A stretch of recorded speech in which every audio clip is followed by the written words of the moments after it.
ஓகேம்மா, இந்த 4 எபிசோட்ல நீங்க பொறுமையாக இருந்து எங்களோடு அநேக காரியங்களை பகிர்ந்து கொண்டீங்க. இப்ப 5வது எபிசோடுக்கு வந்துக்கிறோம். கல்கட்டாக்கு நான் போய்க்கிறேன். மதர் தெரேசா அம்மாவுடைய வீட்டுக்கு நான் போய்க்கிறேன். அப்போ அங்க வந்து அதர்ஸ் அப்படின்னு சொல்லி ஒரு போர்டு போட்டு வந்து பார்த்துக்கோங்க. அப்போ மதர் என்கிற வார்த்தையில எம்ம எடுத்துட்டோம்னா அது வந்து ஒரு கிரீடம் போல மேல வச்சிருக்காங்க. அதர்ஸ், நீங்களும் கூட ஒரு மதர் தெரேசா தான். ரீசன்ட் மதர் தெரேசா என்று சொல்லலாம். நீங்க கூட ஒரு அவார்டு பெற்று கொண்டிருக்கீங்கன்னு சொல்லி நான் கேள்விப்பட்டிருக்கேன். அதை பற்றி கொஞ்சம் இல்லைங்க. அதற்கு பிறகு இந்த பள்ளிக்கூடம், உங்க ஊழியம், அதுல கிடைத்த அவார்ட்ஸே நீங்க சொல்லலாம். 2019 we got our best institution award.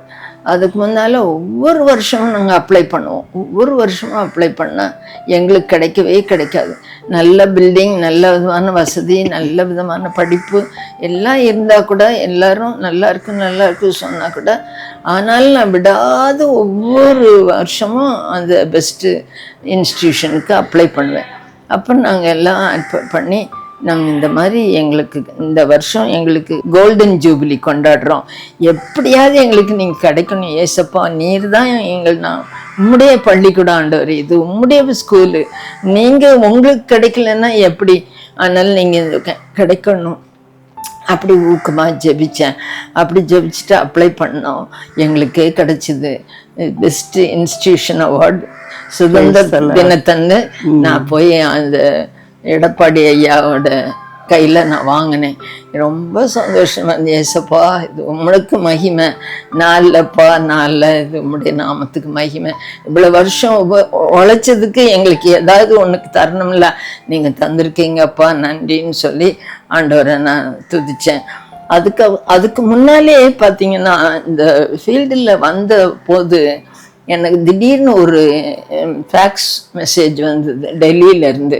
என்னென்னா, you are selected to be a best employer and employee அப்படின்னு சொல்லி டெல்லி போய் சங்கர் தயாள் சர்மா கையில் பெஸ்ட்டு எம்ப்ளாயர் அவார்டு வாங்கினேன். அதுக்கப்புறம் ரொம்ப வருஷங்களுக்கு பிறகு நாங்கள் அவார்டெல்லாம் நாங்கள் யோசித்ததில்லை. ஆனால் எந்த இடத்துல எங்கள் பிள்ளைங்க போய் விளையாடினாலும் ஃபஸ்ட்டு ஆப்பர்ச்சுனிட்டி ஸ்கூல் ஃபஸ்ட்டுன்னு தான் சொல்லுவாங்க. எந்த என்டர்டெயின்மெண்ட் போனால் கூட எங்கள் பிள்ளைங்க தான் ஃபஸ்ட்டுன்னுவாங்க. இதுக்கெல்லாம் காரணம் எங்கள் ஏசப்பா கொடுக்குற ஞானம், அறிவு, புத்தி, அவர் எங்கள் பிள்ளைகளை எடுத்து உபயோகிக்கிறனால. எங்கள் பிள்ளைங்க ஒரு ஸ்போர்ட்ஸுக்கு போனா கூட என்ன ஜெபம் பண்ணுவாங்க தெரியுமா, உம்மாலே ஒரு சேனைக்குள் வாய்ந்து போகும், உம்மாலே ஒரு மதிலை தாண்டுவேன்னு சொல்லித்தான் போவாங்க. உண்மையாக வரும்போது நான் ஃபஸ்ட்டு அப்படின்னு சொல்லி வருவாங்க. அப்படி அந்த வெற்றியெல்லாம் எங்கள் ஏசப்பா தான் அந்த பள்ளிக்கு தர்றது. இதுவரை நல்ல பேர் வாங்கியிருக்குன்னு சொன்னால் அது ஏசு தான் இதுக்கு தலைவர், ஏசு தான் இதை நடத்தி வர்றாரு.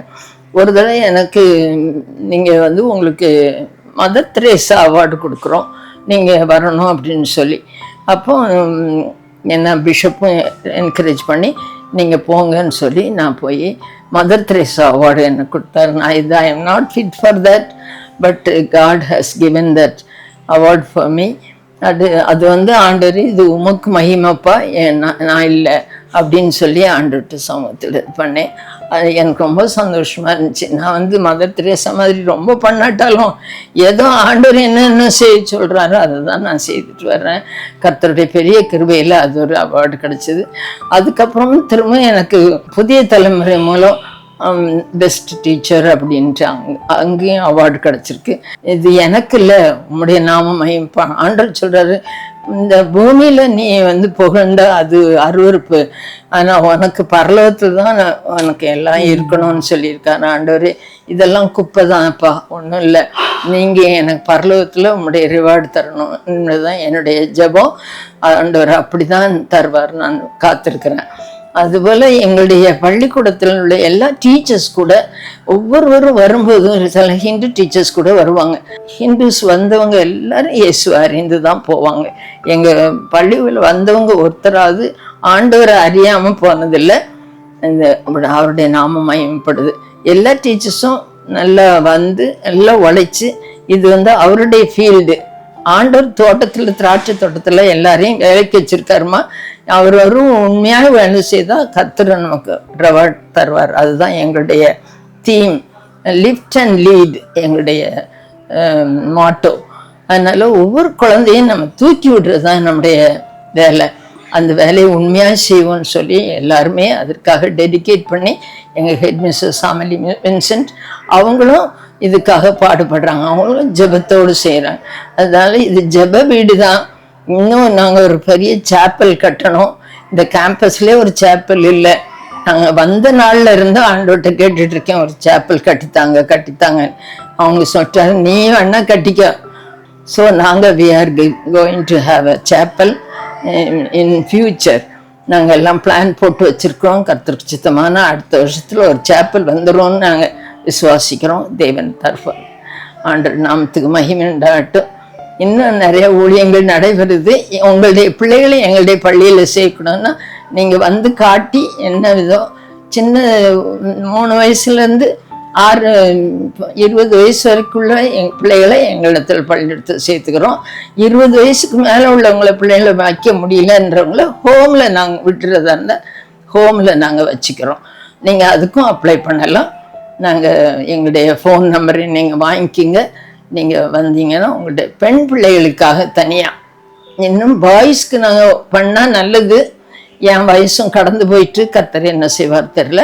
ஃப்யூச்சரில் ஒரு பாய்ஸ் ஹாஸ்டல் இருந்தால் ரொம்ப நல்லா இருக்கும்னு நான் விரும்புகிறேன். அது கர்த்தர் ஏற்ற காலத்தில் செய்வார். நன்றி. அகத்தின் அழகு முகத்தில் தெரியும்னு சொல்லுவாங்க.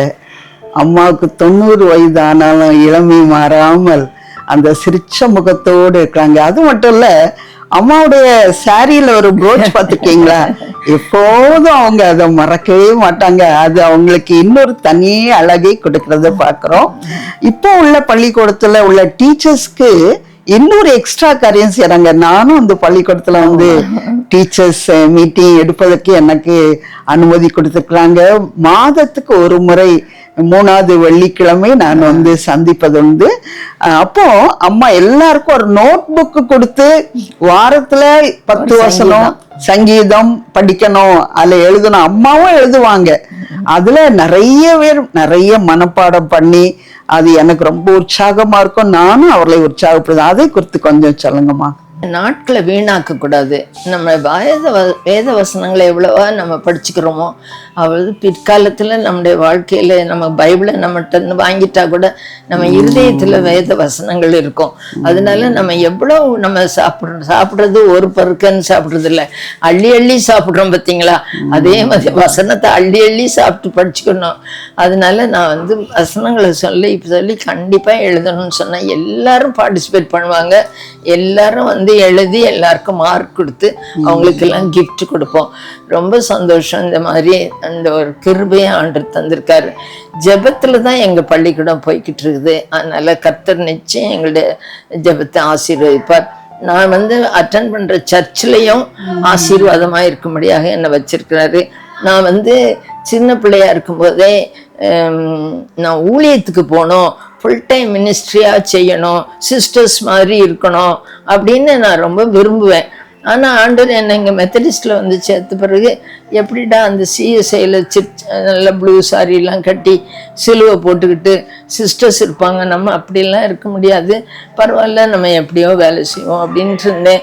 ஆனால் என்ன டீக்கனஸாக மாற்றிட்டாங்க. டீக்கனஸ்னா டீக்கன்ஸ்க்கு வந்து ஹெல்ப் பண்ணுற டீக்கனஸ், ஊழியம் செய்யணும். அதுதான் முக்கியமான குறிக்கோள் வந்து ஊழியம்தான். அப்போ நாங்கள் வந்து ஊழியத்துக்கு எங்களை அபிஷேகம் பண்ணி ஒரு நாள் எங்களை 1980 ஆலயத்தில் வச்சு என்ன டீக்கனஸாக அபிஷேகம் பண்ணாங்க. அதுக்கு முன்னால் ஜெபத்துக்கு நான் தமிழ் மெத்தடிஸ்ட் சர்ச்சுக்கு போகும்போது கர்த்தர் ஆவியிலே நிரப்பினார். ஆவியின் அபிஷேகம் பெற்றதுனால கர்த்தர் இன்னும் வல்லமையோடு என்ன எடுத்து பயன்படுத்துகிறார். நான் என்னோட இருக்கிற டீச்சர்ஸ் யாரும் எல்லாரும் இயேசுக்குள்ளாக ஜீவிக்க முடியாது, அவரோடு நெருங்கி இருக்க முடியாத ஒரு வாழ்க்கையை ஆண்டவர் நமக்கு கொடுத்தாரு. இந்த ஆலயத்துலேயும் எல்லா மிஷன் டீமில் நான் பங்கு பெற்று புதூர் வந்து நுங்கம்பாக்கம், அடையாறு, நாப்பாளையம் இப்படி எல்லா இடங்களையும் ஊழியம் செய்து ஆலயங்கள் கட்டி இருக்கிறோம். ஆண்டவர் இன்னும் அதிகமான ஊழியம் நடைபெறும்படியாக ஆண்டவர் கிட்ட நான் ஜெபிச்சிட்டு இருக்கேன். வயசாகுது, ஆனாலும் என் சரீரத்துல எந்த விதமான குறையே கிடையாது. கண்ணு நல்லா தெரியுது, காது கேட்டா கூட ஒரு சின்ன மிஷின் வச்சிருக்கேன், அதனால மற்றவங்களுக்கு தெரியாது, ஆனா எனக்கு நல்லா ஆண்டவர் கிருபை செய்யறாரு. ஒன்றும் அது டிஃபிகல்ட்டி கிடையாது. கை நல்லா இருக்கு, கால் நல்லா இருக்கு, நல்ல தெரப்பிக்கு போய்கிட்டு இருக்கேன். நல்லா I can claim up and I can run, I can walk. அந்த மாதிரி ஆண்டவர் எனக்கு புது பலன். நோ சுகர், நோ பிபி, எந்த விதமான ப்ராப்ளம் ஒன்றும் கிடையாது. எந்த நாளும் நான் ஆஸ்பத்திரி போனதில்லை, எந்த டாக்டருக்கு நான் செலவழிச்சதில்லை. அதெல்லாம் ஆண்டோடைய கிருபை கிருபை கிருபைன்னா அந்த கிருபைக்கு அளவே இல்லை. அத்தனை விதமா தைரியம் இந்த 90 இயர்ஸ்லயும் ஆசீர்வதித்து என்னை காத்து வர்றாருன்னு சொல்லும்போது, நீங்களும் அப்படி இருந்தீங்கன்னா ஆண்டவர் எவ்வளவா பிரியப்படுவாரு.